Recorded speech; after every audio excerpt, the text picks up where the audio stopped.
Today, Mr. Lee, Section Chief Council of Indigenous Peoples, please.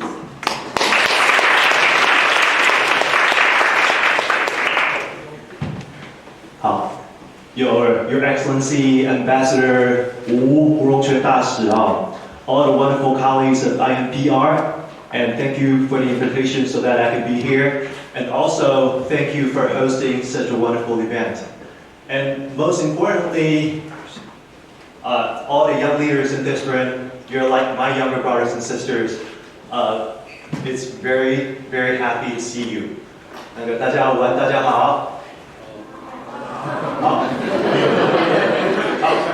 Okay, saya makuro ngai kita mahammed ku farzu maku anini masashi arau kisu anini arumiah. I stand before you as a son of the Amish people. So in my mother language, the Amish language, I just said it's my high honor and privilege to be here, and I pay my respect to the leaders of this land, past, present, and emerging. So today, for my session, I'm going to take you on a journey to look back in the history and also look forward to the future of indigenous diplomacy. I think this world that we live in is more divided and more polarized than it ever has been in history. Politicians can speak with one another without getting into a fight. Sometimes even family members don't talk because they vote for different parties. So I think in a world like this, sport is one of the few things that still bring people together. Sport brings people together within countries, and sport brings people together across countries. The Olympics, the World Cups. I believe sport is the ultimate level playing field. It doesn't matter the color of your skin, your size, height, weight, even sexual orientation. If you can play, you can play. It's also important to know that sport has the power to heal. It has the power to change things. And we need that power in many of Taiwanese community, especially in indigenous communities. So to tap into that power, my office, Taiwan has been hosting the National Indigenous Games since 1999. 这个 National Indigenous Games 叫做全国原住民族运动会。So which is the biggest indigenous sporting event in this country. And in 2021, we did something truly incredible by bringing together the athletes from 8 countries and to partake in the games. And the performance on the field was phenomenal.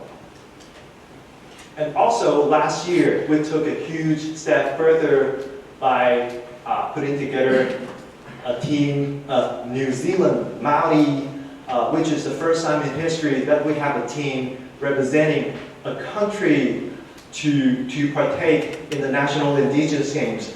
I'm going to show you a video later. There were 35 incredible young Maori individuals who joined the games of, as you can see, traditional hunting, boat racing, and also wood cutting. So this is the picture where the athletes had to do a 4-kilometer run, and they had to do it under the blazing sun. And when they do it, they have to carry the weight of over 70 kilos. As you can imagine, that's no easy feat in a scorching hot day. So the athletes over here, the athletes from other teams, they came over, they ran along with the Maori and tried to pour water on them to cool them down. That's when I realized that the connection, the bond, was right there. You didn't have to force anything. It just happened so naturally. And I think that's something we, as indigenous Taiwanese, should hold on to. So today, There are going to be 3 stories I want to share with you. With my stories, I wish to answer the 3 major questions you may have about me or my office. First, what's CIP? What's the Council of Indigenous Peoples? And I'm going to give you an introduction of the indigenous population on this land.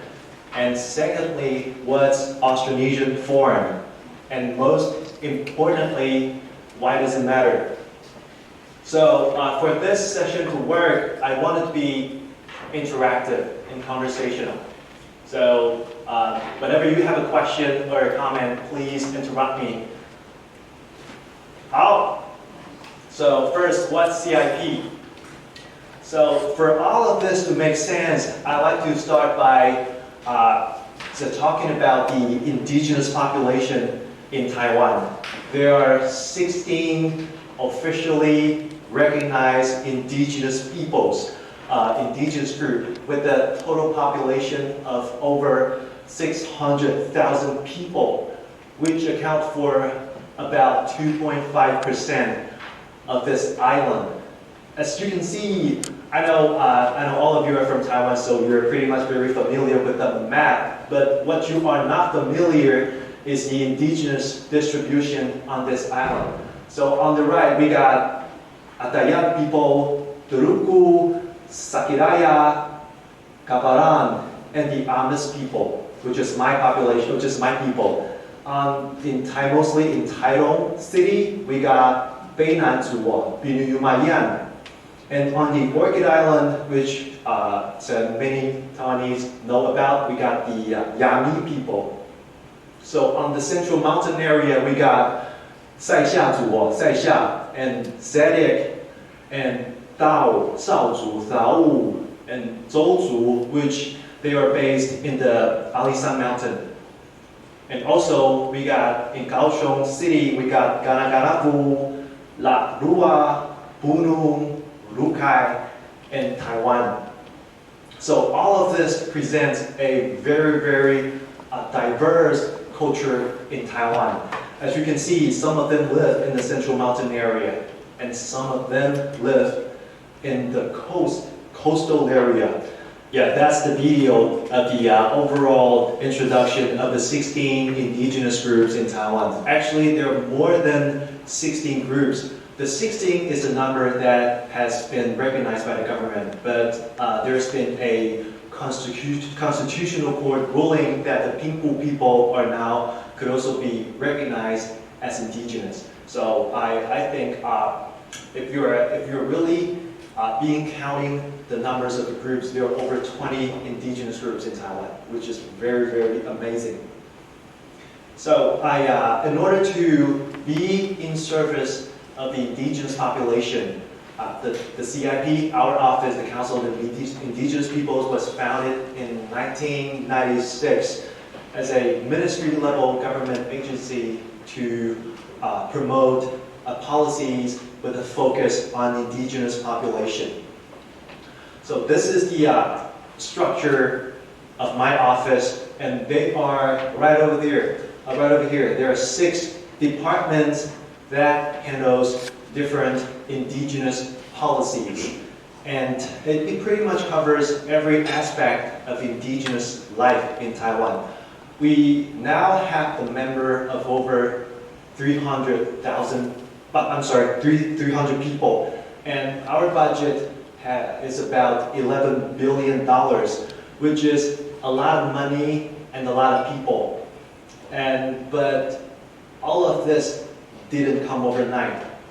Before CIP was founded, there used to be a time when our people had to go out on the streets to protest the government for the languages and the histories and the culture that's been taken away from us.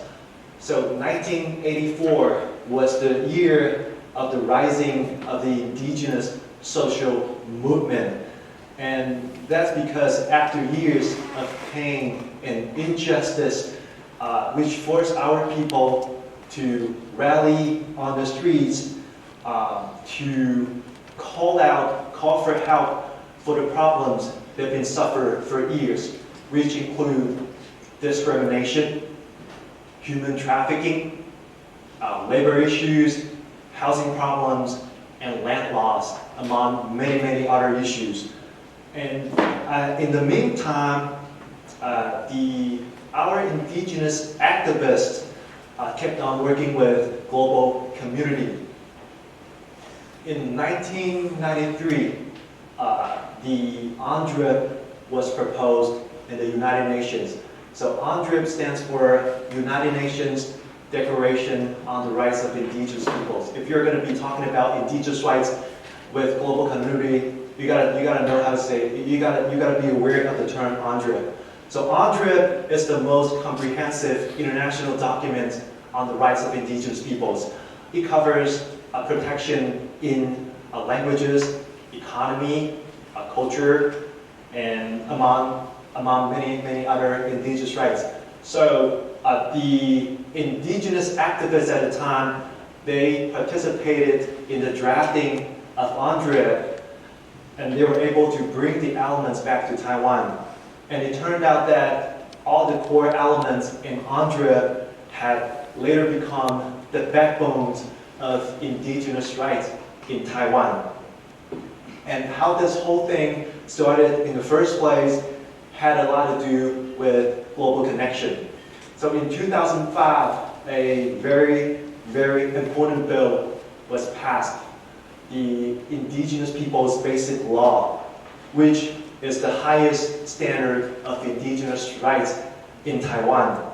So if you compare it to the UNDRIP, you're going to find out that over 90% of the article, over 90% of the elements are very, very similar. And I believe our country, Taiwan, was very lucky to be able to pass our basic law even 2 years before the adoption of UNDRIP. And we could never have done it without the inspirations and insights from the international community. That's why CIP, my office, has been keen to pursue international connection.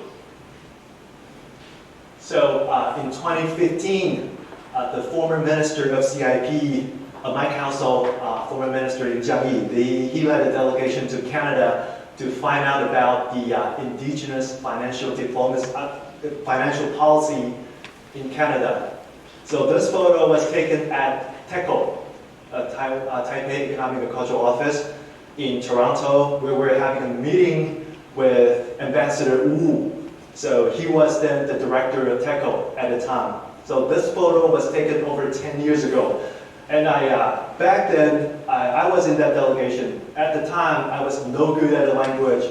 Neither did I know anything about indigenous diplomacy. I'm not going to say I do know, I'm very good at diplomacy right now, but I got a lot better. But so when INPR, when the organizer contacted me, wanted me to be one of the speakers of this program, I was very excited to find out that Ambassador Wu was actually one of the main organizers behind this program. And you know, people say you can connect the dots looking forward. You can only connect them looking backward. Because if I had not been to Canada 10 years ago, maybe I wouldn't have the chance to be here. That's somehow, when I look back, the dots were all connected. So, I'm going to be talking about my second story. What's Austronesian Forum? Now, this is the map of the Austronesian region. We call it Austronesian, Nandao, Nandao, Nandao. So geographically, this is the largest language family on the face of the earth, with a total languages of 1,200 languages, starting from Taiwan up north to New Zealand down south, and Madagascar in the west, and Easter Island to the east. And based on research, they say that Taiwan has the most diverse language source, which proves Taiwan to be the homeland of the Austronesian family. And in 2021, we launched the TV series called The Secrets of the Ocean Tribes. And it's a project we have with National Geographic Channel, to take the viewers on a journey to find out about the Austronesian culture through our cultural similarities, which includes seafaring culture, weaving, and also artworks and pottery. There are 3 episodes which could be easily found under the National Geographic channel. So if you haven't seen it before, do yourself a favor. We got a QR code over here. It's now streaming online for free on YouTube. If you have time, feel free to take a look. Since we've been talking about the Austronesian, Taiwan is the homeland. So the first starting point is supposed to be Taiwan. There's no doubt, no-brainer. 这题根本送分了哈。But the fact is, the people in Taiwan, they have to stay here for 1,000 years until they move on to the Philippines. The reason behind that is that at the time, the ocean is actually a barrier instead of a pathway. So that barrier was conquered later after the invention of outrigger canoe. So Philippines is the number 2. One of the group, they kept talking about proximity. I really appreciate that because this region, the Melanesia Islands, they got small island chains connecting with one another. So they were able to row the boat with canoes that they're able to travel. So when they're in the Philippines and they move down south to the Borneo, Sulawesi, Java, and Timor. So that's stage 3. So, and the people in the stage 3, they would later move on to the Marianas and also to the Fiji, Tonga, Samoa, this area. This is called the Western Polynesia. And also the people living here would later move on to Madagascar and later. So this the green area over here, they're number 4. So I'm going to make this black and white next time I have this exercise. How? So the people living here in the Bismarck Archipelago, they are the Lapita people. They are great seafarers. So they will later move on to the up north to the Marshall Islands.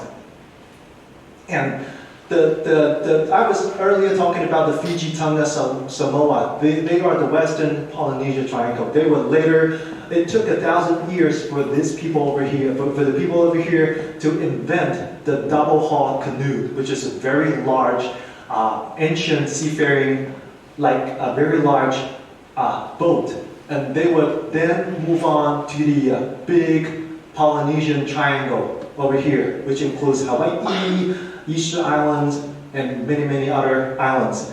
And they would eventually arrive in New Zealand. If you didn't get the numbers right, there's nothing to worry about, because the practice was not about coming up with the right answer. It's about imagining how the ancient Austronesians were able to travel across the Pacific without any modern technologies whatsoever. And this is really the greatest chapter of human history. And I think it's something we as humans can be proud of. How? So to celebrate this indigenous legacy, my office initiated the Austronesian Forum in 2018. So in that year, we gathered presidents, governors, ambassadors, and ministers across the Pacific to celebrate this wonderful legacy. So during that ceremony, former President Tsai Ing-wen, she gave remarks and she said, "I believe that cooperation among all Austronesian brothers and sisters through this organization will make huge contributions to peace and prosperity, not just in the Pacific, but also for the entire humanity." So in order to make sure that this organization have a stable funding and manpower for the long term, to make sure that this is not just a one-time deal. In 2019, our government adopted a 6-year plan of the Austronesian Forum, which include cooperations in many different areas. You got languages and industry development and research, human resources, and also to enhance the networks between Taiwan and many other countries. So I was going to rap today, but I thought it's going to be inappropriate, so just show you the video instead. It's been over 5 years since my recovery, and being a cancer survivor, I don't really talk about this part of my journey. So many of my friends at work, they don't even know about this. But I believe the moral of my story is actually pretty simple and perhaps cliche. It's probably something you already know. But if I'm being honest with you, it's the experience of getting sick that enabled me to understand that every day I get to live is truly a bliss. And it's something that I have to cherish with my whole heart. So, in conclusion, I like to quote from one of my favorite comics, A Slam Dunk, 灌篮高手. Anybody ever seen it before? Oh, 还好啦吼，幸好我自己曾经有几次问，就没有人看过《灌篮高手》，真的是代沟啊，那个 generation gap。Because I want to be true to the story， 我讲点中文哈。《灌篮高手》是大概全台湾大概30到50岁所有的篮球少女都一定会看过的漫画，这是篮球漫画的巅峰。然后这个是最后一集那个时候主角樱木花道，他为了要救球，然后就受伤了，然后就被换下场。但是还想要继续打，所以他就跟他的教练说。老爹，你的最光荣的时刻是什么时候？是全国大赛的时候吗？然后主角就说，我只有现在，所以把握当下，现在就做，最好的时机永远都是现在。This is the end of my presentation. Thank you very much. 谢谢大家。